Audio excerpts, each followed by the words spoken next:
kind of awareness about it, especially in February. Sure, sure. Now, Deputy Bross, I know we had you on the program to talk this topic with us last year. What do you see as the school resource officer visiting the various school districts there in Piatt County? What do you see? What does this look like? Kind of on the ground. How about some of those things? I would say a lot of times sometimes these kids don't realize that they're in this type of relationship and they don't know. So sometimes they might start asking questions, or sometimes they like, hey, this is happening to me. Is it even like law related, or can I get help for it? Because sometimes they just don't know. Sometimes it takes in the form of, I've seen it in stalking a lot of the times, where the boyfriend or girlfriend or even ex kind of starts following them around, starts looking into their social media a lot more. So it kind of takes generally that form on what I see on my end. Do you have anything to add to that, Rob? And really, that's the same thing. And unfortunately, a lot of times, we call it the cycle of abuse. These teens, maybe they see it at home, maybe they see it at a friend's home of, mom and dad, mom and boyfriend, dad and girlfriend.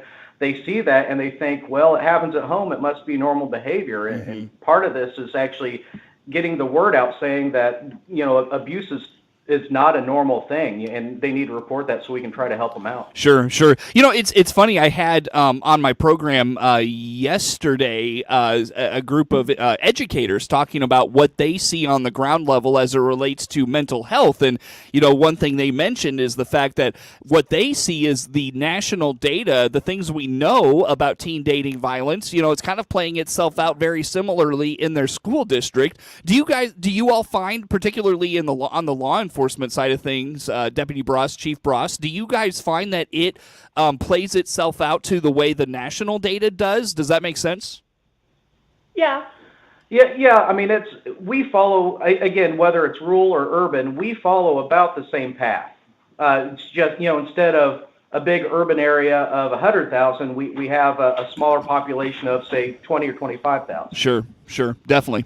Very good. Well, Andrea, talk to us a little bit about warning signs of an unhealthy relationship. Let's kind of talk basics. What does that look like? Sure. So things we really want people to be aware of, or it usually starts on pretty fast. Relationships will start really, really aggressively. One party is really all in, wanting the relationship to progress pretty quickly, whether that be like spending time together or rushing to tell their partner that they love them or pressuring them for sexual contact really early on in the relationship. Things that we want parents and even individuals to realize is that if high school kids feel like they can't use their cell phone in a way that they want to because their partner's going to check it, if they monitor what they're sending to their friends because they're nervous that their partner is going to figure out what they said and then there'll be consequences for that, it's a really big red flag, and it's something that we're hearing more and more about. Of people are calling us and saying, well, you can't text me. I need you to call my friend's phone because he'll see that you called me. Even at the high school level, it's common for that to happen in adult relationships, but it's starting to really interfere with high school and junior high relationships as well, which is really new, kind of a new phenomenon. Yeah. Other things are general, like putting people down, putting each other down, hurting people's self-esteem, hurting each other's self-esteem. It oftentimes comes as dual, but it's more of a response from victims because they don't know how else to handle what their partner is telling them and how they're feeling about themselves, because they're in general maturing and learning life anyway, and so they're responding how it's happening to them. So it can kind of be a red flag both ways. If it's outside the norm for your child and they start acting that way out of nowhere, essentially. Sure. Yeah, sure.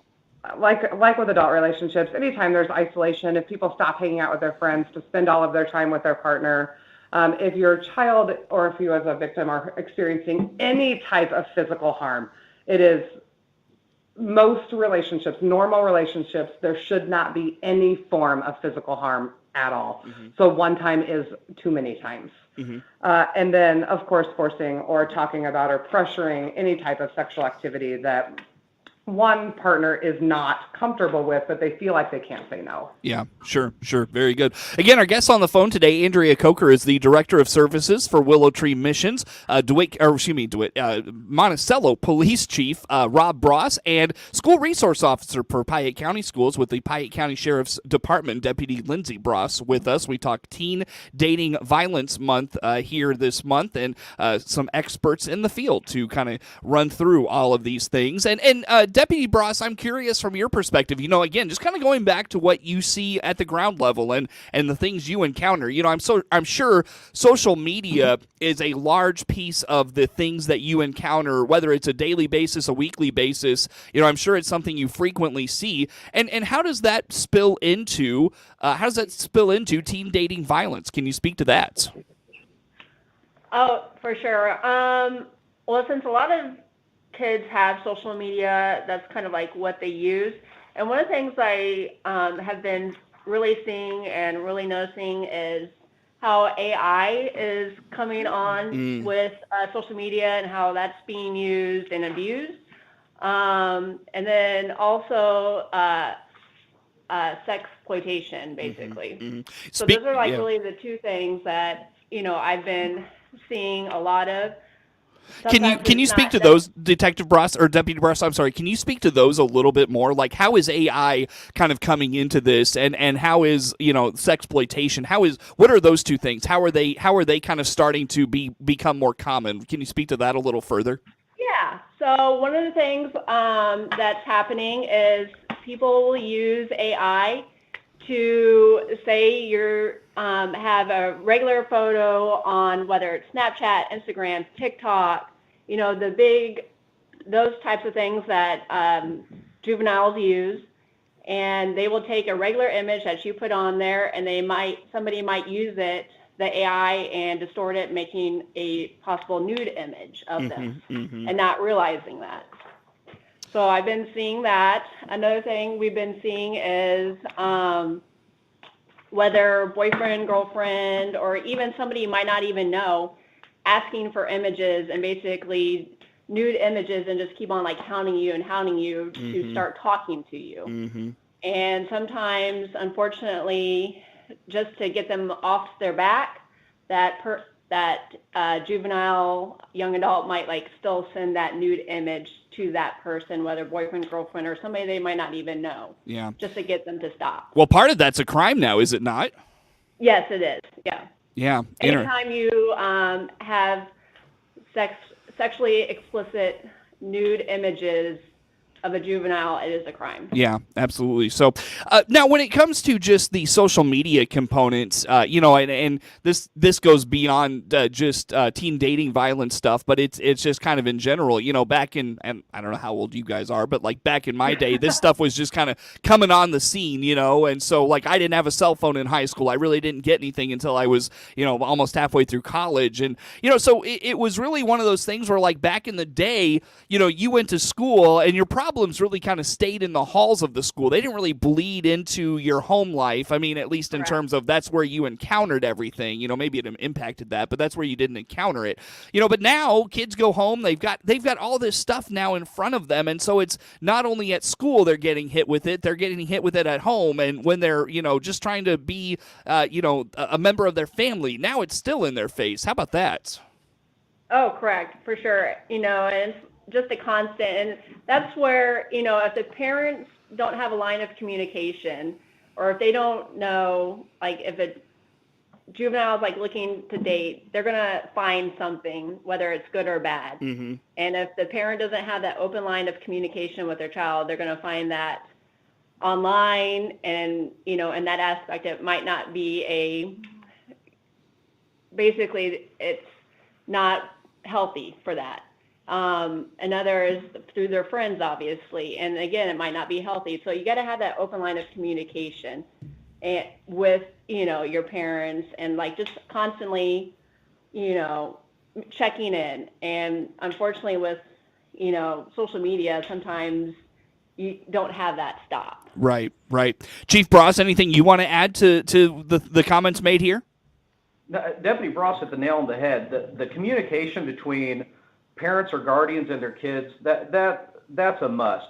Just about a month ago, we had an incident where the Illinois Attorney General's office sent us a case, and it involved someone international, actually out of Pakistan, and all he did was just go through the Facebook and start blowing up young girls or teenage girls' Facebook pages, saying, "Hey, I know you. I want to be your friend. Send me an image," and then more or less getting a profile picture, sending it to them, saying, "Hey, I have this picture. If you don't send me a nude image or anything else, I'm going to release this to everyone." Mm-hmm. And luckily, the young lady here did everything right. She did not send anything. She told her mom, let her know what was going on, and they made the right calls to I think Willow. They reached out, and that's good, because too many times we have seen over the last, say, 2 or 3 years, parents will get their kids a smartphone, and that's great to say, "Hey, I'm home from practice, pick me up," but it can't stop there. You have to be able to check and make sure that no one's reaching out to your kids, asking them for images. And that's just good parenting. That's not stalking your kid or anything else. That's just parenting 101. You have to be able, if we're giving our kids smartphones and access to the internet, we need to have an idea exactly what they're doing. We aren't going to get involved in the ins and outs of some of the teenage stuff, but we need to make sure that they're being safe and that no one's reaching out to them to exploit them. Sure. Chief, great stuff there. Great stuff. I want to piggyback on that after we come back from a break here. Very quickly, Andrea, can you find, Chief Bross mentioned, folks reached out to you in that situation. If a parent knows their teen is involved in something like this, how do they get a hold of you to kind of walk through their options and what they need to do? Sure. They can call me at 217-762-2350.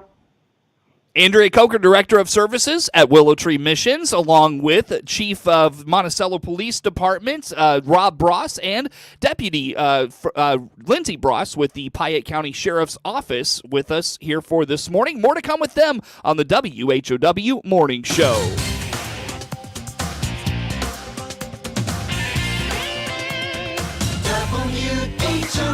WHOW. For more information. Let's check the markets now on the RFD Radio Network. I'm Jim Taylor. Corn and beans lower, wheat trading higher. March corn down 2 1/4, 436 1/2. May corn down 1 3/4, 448 3/4. December new crop 476 1/4, down a penny. March beans 11.89 3/4, down 9 3/4. May beans down 9 3/4, 11.98 1/2. November new crop 11.71 3/4, down 5 3/4. March wheat 603 1/4, up 8 1/4. July wheat up 6 1/4, 612. March bean meal 355.60, down 320. March bean oil up 12 cents, 46.06. Livestock market at this hour. March feeders up 15 cents, 246.82. February live cattle down 37 cents, 182.62. February lean hogs 74.20, up 72 cents. Jim Taylor on the RFD Radio Network. Chip Flory here, the host of AgriTalk, the nation's longest-running agriculture talk show. I'm here to remind our listeners on Central Illinois' agriculture station, WHOW, that you can hear our show weekday mornings from 10 to 11 on WHOW's many platforms. On the Big 1520 across Central Illinois, 92.3 FM in DeWitt County, and now on 106.5 FM in Logan County, and on the WHOW app. AgriTalk on WHOW. Warner Hospital and Health Services in Clinton. CEO Paul Scarron reminding you our walk-in clinic inside our family medicine building will treat your flu symptoms without an appointment. Find out more by clicking our icon at DeWittDailyNews.com. For the latest in Central Illinois agricultural news, visit IllinoisFarmRadio.com. Get updated information on markets, weather, ag news, local interviews with NAFB farm broadcaster Jared White, and much, much more. All at IllinoisFarmRadio.com. Your friend in Central Illinois, WHOW. Once again, a good morning. Thanks for being with us. I'm your host today, Seth Lawrence. The WHOW Morning Show streams to Facebook and YouTube, brought to you by Peterson Insurance, your Pekin Insurance agent in Clinton. My guests on the phone today, Andrea Kocher, Director of Services with Willow Tree Missions in Piatt County, Monticello Police Chief Rob Bross, and Deputy Lindsey Bross. She is the School Resource Officer with the Piatt County Sheriff's Office. And Chief, you left us off on a great note, and I want to continue to let you expand on that. You know, good parenting and the notion of parents being aware of what their kids are doing, what their online activity is like. Speak more to that and its importance, if you would, please. A lot of times, like I was mentioning before, the incident we had, the student or the juvenile told mom there was that great line of communication. Unfortunately, a lot of times we see, kids are either embarrassed because of, oh my God, I can't believe this happened. I don't want to tell my parents. Are they going to be upset? Are they going to be angry? Most parents, they're going to say that, they're going to hear that from their kid, and they're going to call somebody just to make sure that, that we can do everything we can do to limit the exploitation of that kid. But we also see where parents, they give their kids a cell phone, and I want to give them their privacy, which I can appreciate that. But on the same end, we're giving the internet to 12, 13, 14, 15-year-olds and expecting them to know how to navigate life when sometimes, the adults don't even know how to navigate through social media. So that's where really good communication in between the parent or guardian and their kiddo really helps out and can mitigate any issues if someone reaches out to them. That's funny you say that. A lot of adults don't know how to navigate through social media. I know you meant that in a technological speaking manner, but it also goes socially as well. There is and you don't have to speak to that. This is just my interjection, but there is a lot of people that do not know how to handle social media in not a good way, for sure. I want to wrap the conversation up, have Andrea jump back in with us. Andrea, folks are in a situation that Chief Bross described, or their teen is just in a traditional teen dating violence situation. How do they break free? What are their options? What can they do? Yeah, Seth, the most important thing is really to get help from an adult that you trust. Sometimes it's easier for people to call someplace like Willow Tree or an organization because it's faceless. They can get advice and not necessarily have to say who they are.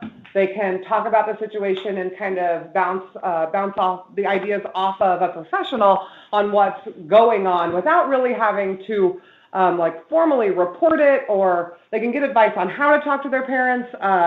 In some situations, I've offered to talk to parents on behalf of youth so that conversation can start coming from me instead of them, and they have kind of a support system in that way.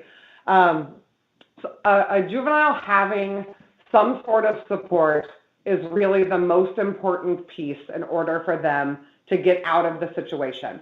It also then speaks to being able to safety plan for the individual. Likely they're going to continue to have to see them at school, or their social circles are going to continue to overlap, especially in rural settings whenever there's not a lot of land area to choose from.